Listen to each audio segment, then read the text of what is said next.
Good morning all of you. आज हम management of banking insurance के अंदर हमारी यूनिट नंबर 3 स्टार्ट कर रहे हैं।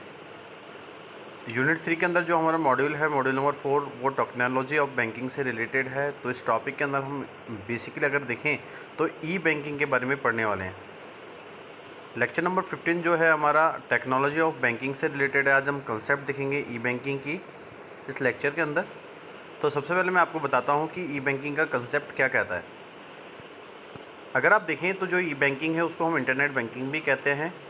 ये अपने कस्टमर्स को फैसिलिटेट कराता है various small and large value के बैंकिंग प्रोडक्ट्स और सर्विसेज इलेक्ट्रॉनिक चैनल्स के थ्रू। और अगर हम इंटरनेट बैंकिंग को कंप्राइज करें तो जो भी बैंकिंग एक्टिविटीज़ और सर्विसेज कस्टमर्स के लिए अवेलेबल है at the point of time from any places, तो वो अपने कन्वेंस के अकॉर्डिंग क्या करता है, उन प्रोडक्ट्स और सर्विसेज का यूज़ करता है जो कि उसको अपने बैंकिंग से मिलती है। तो हम कहते हैं कि जो इंटरनेट बैंकिंग है उसको हम PC banking, online banking, cyber banking, virtual banking भी कहते हैं।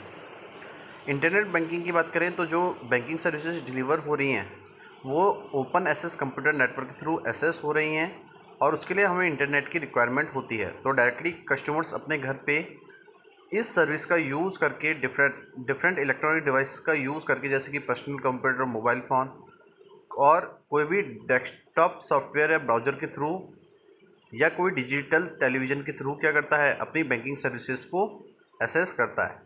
तो हम कहते हैं कि जो इंटरनेट बैंकिंग है उसका यूज़ हम अपनी बैंकिंग फैसिलिटीज़ को इंटरनेट के थ्रू और वेरियस इलेक्ट्रॉनिक डिवाइसेस के थ्रू करते हैं। उसके बाद आप देखें तो जो ऑब्जेक्टिव्स हैं हमारे ई बैंकिंग के, वो क्या है कि हमें समझना होता है कि क्या इशू है ई बैंकिंग का और ई बैंकिंग का क्या इवैल्यूएशन है। दूसरा ऑब्जेक्टिव है कि जब हमें एनालाइज करना हो कि क्या वायबिलिटी है हमारे बिज़नेस मॉडल, क्या उसका फाइंडिंग है, तो उसके लिए भी हमें देखना होता है कि ई बैंकिंग किस तरीके से हमारे बिज़नेस मॉडल को वायबल और फाइंड आउट करती है, उसका एनालिसिस करती है। नेक्स्ट है कि हमें अगर अपने ई बैंकिंग को वर्ल्ड वाइड उसकी प्रेजेंट सिचुएशन को देखना हो तो उसका किस तरीके का स्टेट ऑफ नेचर होगा। नेक्स्ट ऑब्जेक्टिव है कि जब हम रिकमेंड करते हैं कि जो ई बैंकिंग का इस्टेब्लिशमेंट है वो एक गवर्नमेंट ने किया है, तो जो गवर्नमेंट का रोल है ई बैंकिंग को इस्टेब्लिश करने का वो भी हम रिकमेंड करते हैं। और लास्ट पॉइंट है कि जब हमें सजेस्ट करना हो कि जो एग्जिस्टिंग बैंक्स हैं या पोटेंशियल ई बैंक्स हैं वो किस तरीके से इफ़ेक्टिवली अपनी न्यू अपॉर्चुनिटीज़ के लिए डील करते हैं किसी भी बैंकिंग सिस्टम के अंदर। तो ये सारी जो हमने बात की है ये सब ई बैंकिंग के ऑब्जेक्टिव्स हैं। उसके बाद अगर हम फीचर्स देखें ई बैंकिंग के, तो ई बैंकिंग के जो इम्पोर्टेंट फीचर्स हैं कि अगर आप लोगों को बहुत easy electronic fund transfer facility मिलती है ई बैंकिंग के थ्रू, जहाँ पे आप इलेक्ट्रॉनिक फ़ंड ट्रांसफ़र कर सकते हैं बहुत ईजिली। दूसरा, आपको बेटर एफिशिएंसी मिलती है जब आप कोई कस्टमर रिलेशनशिप मैनेजमेंट को देखते हैं। तीसरा, अगर हम देखें तो अगर आपको कोई भी पेमेंट्स करने हैं, किसी भी तरीके के बिल्स को पे करना है जैसे कि इलेक्ट्रिसिटी बिल, टेलीफोन बिल्स या मोबाइल रिचार्ज, तो वो आप ई बैंकिंग के थ्रू करते हैं। It introduce the virgin and innovative banking products and services की अगर आप देखें तो जो ई बैंकिंग है उसने इंट्रोड्यूस करा है नए तरीके के इनोवेटिव बैंकिंग प्रोडक्ट्स और सर्विसेज किसी भी बैंकिंग सिस्टम के अंदर। उसके बाद नेक्स्ट पॉइंट है कि it can view of balance of account and statement की ई बैंकिंग आपको ऑनलाइन फैसिलिटी देती है जहाँ पे आप अपने बैंक अकाउंट्स या अपने स्टेटमेंट्स को देख सकें। नेक्स्ट पॉइंट है कि जो बैंक्स हैं वो एबल करते हैं कि वो आपको एफिशिएंट, इकोनॉमिक और क्वालिटी सर्विसेज दें अपने कस्टमर्स को ई बैंकिंग के थ्रू।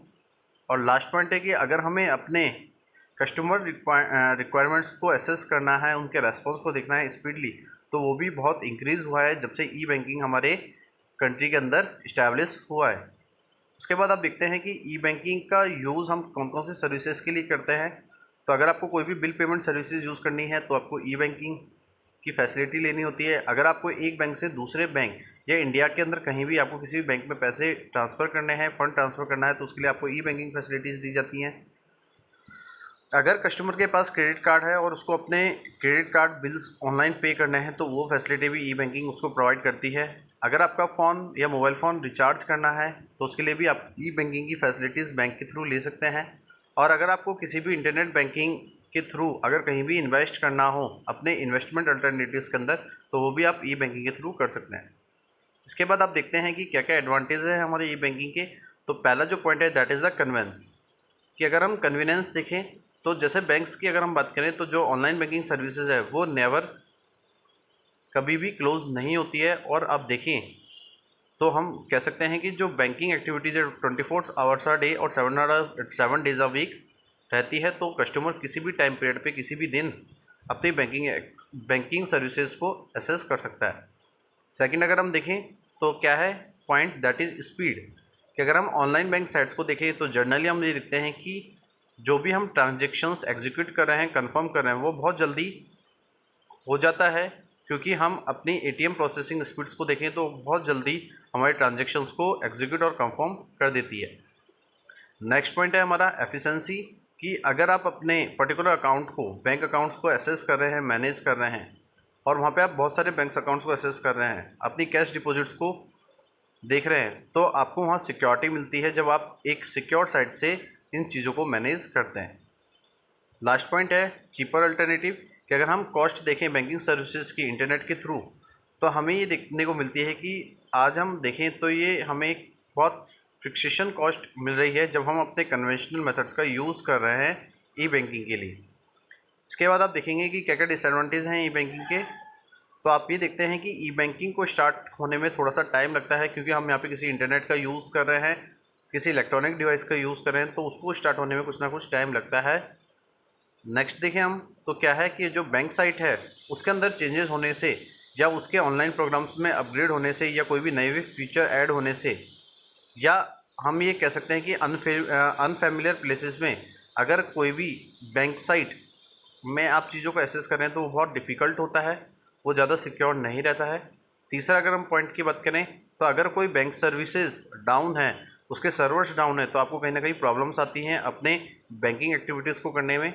नेक्स्ट पॉइंट है कि कुछ प्लेसेस पे आप देखते हैं कि ऑनलाइन एक्सेस करने के चार्जेस लगते हैं, तो ये कस्टमर को इन चार्जेस को पे करना पड़ता है, जो कि उसकी कॉस्ट को बढ़ाती हैं, इंक्रीज़ करती हैं।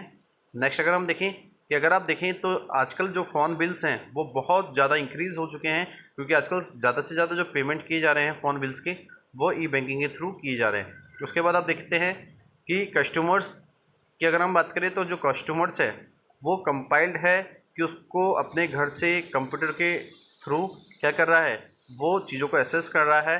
तो आप ये कहते हैं कि अगर उसके पास कोई कंप्यूटर स्किल्स नहीं है, इंटरनेट स्किल्स नहीं है, तो वो ई बैंकिंग की फैसिलिटीज़ को नहीं कर सकता। उसके बाद हम देखते हैं इस टॉपिक के अंदर जो नेक्स्ट हमारा टॉपिक है, दैट इज़ अपॉर्चुनिटीज़, कि ई बैंकिंग ने हमें क्या क्या अपॉर्चुनिटीज़ दी है। तो जो पहला पॉइंट है that is the untapped rural market, कि अगर हम देखें तो इंडिया की जो टोटल पॉपुलेशन है उसमें 70% पॉपुलेशन रूरल मार्केट से बिलोंग करती है। तो हम कहते हैं कि ई बैंकिंग के बाद हमने लार्जली मार्केट जो हैं रूरल एरिया के उनको कवर किया है। तो जैसे कि अर्बन एरियाज़ में हम बैंकिंग सर्विसेज देखें जो एंटर हुई है, तो वहाँ पे बहुत सारे ऐसे बड़े विलेजेस हैं जहाँ पे बैंक्स अब एंटर हो चुकी हैं, और वो अपनी ई बैंकिंग फैसिलिटीज़ उन रूरल एरिया को दे रही हैं जिनको नीड है।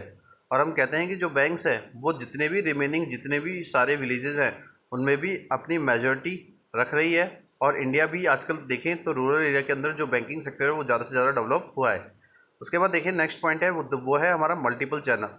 क्या आप देखते हैं कि बैंक्स क्या है हमें ऑफ़र करते हैं बहुत सारे चैनल जिससे कि हम अपनी बैंकिंग या अदर सर्विसेज को एसेस कर सकें। तो आप देखते हैं कि बैंक्स हमें ATM services, local branches, telephone, mobile banking, video banking की फैसिलिटीज़ देती है, जिससे कि हम अपने बैंकिंग बिजनेस को इंक्रीज़ कर सकें।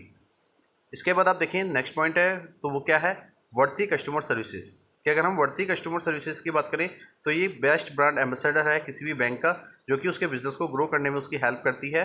तो हम लोग हर समय इंगेज रहते हैं कस्टमर के साथ, जहाँ पे हमें अपॉर्चुनिटी मिलती है कि हम अपने कस्टमर के फेथ को डेवलप करें किसी भी बैंक के अंदर, और साथ साथ हम मार्केट के अंदर अपने कंपटीशन को इंक्रीज़ करें जो कि कस्टमर सर्विस से रिलेटेड होते हैं। तो हम कहते हैं कि आजकल जो परफॉर्मेंस है बैंक्स की वो उसके कस्टमर सर्विसेज के बेस पे हो गई है।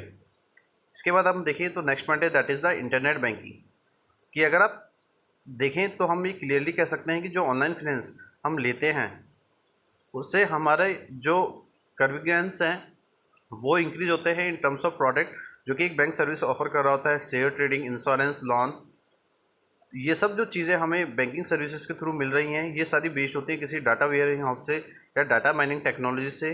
तो एनी टाइम एनीवेयर हम बैंकिंग फैसिलिटीज़ को लेने के लिए कॉमन रूप से अप स्केल पे होते हैं, जहाँ पे जो स्केलिंग है वहाँ पे हम इंक्लूड करते हैं उन बैंक्स को जो कि लॉन्च करते हैं अपने सेपरेट इंटरनेट बैंकिंग सर्विसेज को अपने ट्रेडिशनल बैंकिंग सर्विसेज से अलग।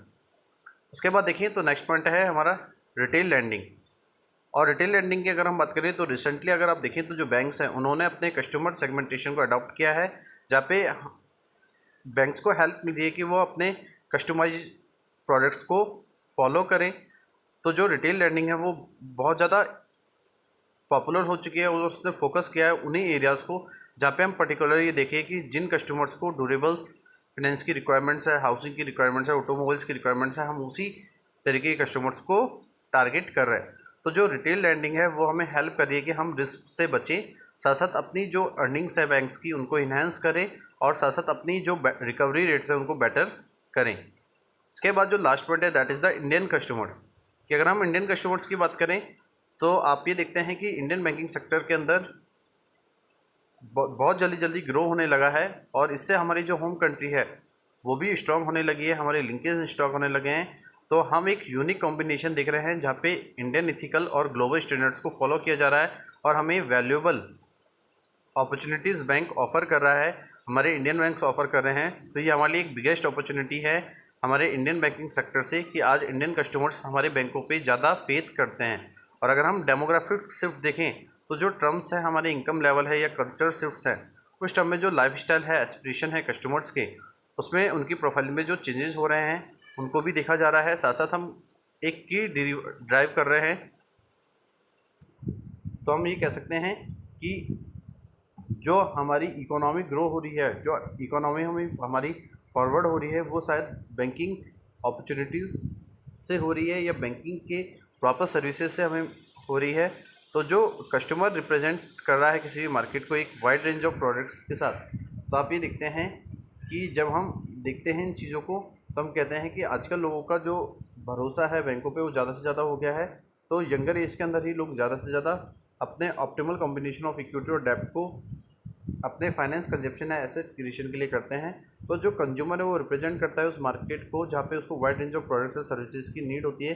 किसी भी हाउस के रिगार्डिंग फाइनेंस लेने में, किसी भी ऑटो लोन लेने के लिए जो कि कार से रिलेटेड हैं, या कोई भी क्रेडिट कार्ड लेने के लिए जिससे कि वो ऑन गोइंग परचेज कर सके। तो जो बैंक अकाउंट है वो एक लॉन्ग टर्म इन्वेस्टमेंट प्लान बच्चों को देता है जब वो हायर एजुकेशन के लिए होते हैं, पेंशन प्लान देता है, रिटायरमेंट प्लान देता है, लाइफ इंश्योरेंस पॉलिसीज़ देता है। अगर पॉसिबिलिटी हो तो कि कंज्यूमर को एंड ऑफ द टाइम उसको वो सारा फंड मिले जो कि वो अपने लिए चाहता है, अपनी फैमिली के लिए चाहता है। तो हम देखते हैं कि इंडिया के अंदर जो टॉप 10 सिटीज़ हैं वहाँ पे आज देखें तो जो बैंकिंग सेक्टर है वो बहुत ज़्यादा ग्रो करने लगा है। और हम ये कहते हैं कि अगर इसी तरीके से हम अपनी पूरी कंट्री को रिप्रेजेंट करेंगे, अपने टाउन्स को, सिटीज़ को, विलेजेस को या रूरल एरियाज़ को कवर करेंगे, तो जो कंज्यूमर गुड्स हैं कंपनीज है वो ऑलरेडी टैपिंग करेंगी पोटेंशियल तरीके से, और जो बैंक्स हैं वो ज़्यादा से ज़्यादा अपॉर्चुनिटी डिलीवर करेंगे अपने मार्केट के सॉल्यूशंस को या अपने मार्केट के ऑब्जेक्टिव्स को पूरा करने के लिए। उसके बाद अगर हम अदर अपॉर्चुनिटीज़ देखें तो जैसे ही ई बैंकिंग आया तो हमने देखा कि एक नया बिज़नेस हमारे बैंकिंग सिस्टम में एंटर हुआ, नए मार्केट हमारे बैंकिंग सिस्टम में एंटर हुए। दूसरा पॉइंट क्या है कि आप देखेंगे कि जो काम करने का तरीका होता था बैंकों में वो आजकल बिल्कुल चेंज हो गया है। आजकल जितना भी काम है वो पूरा डाटाबेस हो चुका है, सारी जो चीज़ें हैं वो इलेक्ट्रॉनिक मोड के थ्रू की जा रही हैं। तो जो बैंक का जो काम था वो आज बहुत ईजियर और बहुत कन्वेंस हो गया है कस्टमर्स के लिए। तीसरी अगर हम बात करें तो तीसरी जो अपॉर्चुनिटी मिल रही है कि जो एफिशिएंसी है बैंक की, सिस्टम की जो एफिशिएंसी है वो इंक्रीज़ हुई है, कस्टमर्स भी ज़्यादा से ज़्यादा फेथ करने लगा है बैंक पे, और जो कस्टमर्स को जो सर्विसेज है वो ऑन द टाइम डिलीवर हो पा रही हैं। और कस्टमर्स का अगर इन्वॉल्वमेंट देखें हम बैंकिंग सेक्टर की तरफ तो वो ज़्यादा से ज़्यादा होने लगा है। उसके बाद आप देखें कि जब से ई बैंकिंग आई है तो हमें एक अपॉर्चुनिटीज़ क्या मिली है कि अगर हम देखें तो जो कस्टमर सर्विसेज है वो बहुत हायर लेवल की हो चुकी हैं। तो हम कहते हैं कि ई बैंकिंग के थ्रू हम higher level of customer services deliver कर रहे हैं। तो जो आज का लेक्चर है हमारा वो यहाँ पे कंप्लीट होता है। आज के लिए इतना ही। Thank you so much and have a nice day.